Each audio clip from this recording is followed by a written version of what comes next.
I didn't write an intro for this video, but basically I'll be covering the last 2 episodes of Dandadan. One where Okarun goes on a training session and takes on some music composers, and then puts that training to the test by taking on Evil Eye in all his glory. 2 of the most fabulous, fantastic episodes I've seen in a really long time. But I know what's the main question on your mind. What did this week's and last week's episode do differently from their manga counterparts? Let's find out. We'll start off with last week's episode of Dandadan, which is titled You Can Do It, Okarun, and it adapted the rest of chapter 57 and then went through to chapter 60 when he faced off with Jiji. That's roughly about 3.5 chapters and close to 70 pages, including a bonus story which we'll cover. So you know that's a whole lot of panels to go with it. When I was watching this episode, the first thing that I spotted was that Okarun's voice change wasn't in the manga. What kind of shit? I'm just kidding. Of course sound effects wasn't included in the manga. It's manga. Obviously it was an anime exclusive. But what wasn't really included in the manga was Turbo Granny, well maybe I should call her Turbo Kitty, wasn't hit by the notes. And wait a minute, Okarun's clothes got blown off, right? So how does he get them back after the fight, or during the fight as a matter of fact? Oh, it was an illusion. Okay, well that's a great anime hijinks. It's always a win, I guess. I really loved how the anime incorporated the music from The Exorcist, but the manga had this amazingly beautifully illustrated panel. It perfectly symbolizes what Okarun is envisioning, and really good, especially when you look at the tiny detail. Also, when Ira grabbed this guy by the neck, it was by the foot in the anime, so that's a little difference, I guess. You know, a few videos ago I said that there were many panels and stories of Dandadan that were in the manga that wouldn't have been adapted for the anime, as they appear to be either super short or wouldn't really fit anywhere. Saying that now, looking at Dandadan with its crazy, wild, unique episodes, I think that would be more of a stretch to say that they wouldn't fit anywhere, because these stories are so freaking random and literally it's canon. But anyways, one of these short stories actually pops up in this week's chapters. At the end of chapter 58, we got a short story about how Turbo Kitty actually saved an abandoned kitten. This shows her true nature. As loud and foul-mouthed as she is, she really cares about the sufferings that others go through, whether they're human or not so human. And she loves to help in any way that she can, in her own way, of course. Stealing Okarun's balls and wiener was just a means to an end, wasn't it?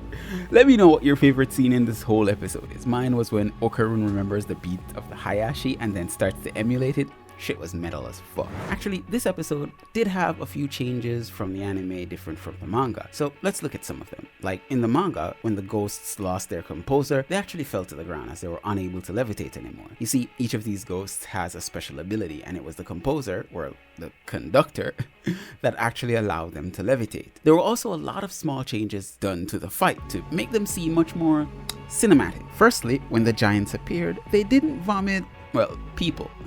Turbo Kitty didn't tell them that they were all illusions, but these illusions hit just as hard as real beings, so what's the difference, right? Ira, when she was handling the giants, we didn't get this amazing final kick in the manga. I bet it would have really looked spectacular being illustrated. And also the scene of Okarun running towards the musicians was extended for our pleasure. And finally, the hilarious scene at the end where Turbo Kitty accidentally clicked a key on the piano was an anime only, showing that the director really knows what he wants to highlight, and I'm absolutely loving it. This week's episode is titled I Want to Rebuild the House, and it adapted chapters 61 to 63 of the manga. One of the most consistent from front to back page adaptation episodes I've seen in a long time, and it's amazing to say the least. That's about 55 pages with just as much panels to boot. The fight between Evil Eye and Okarun was simply pure magical peak, wasn't it? Though it was kind of short, it showcased everything that Okarun has learned up to this point and how stylish our animators at Science SARU are at their craft. The consistent color shifts accentuate the performance to a special degree every single time,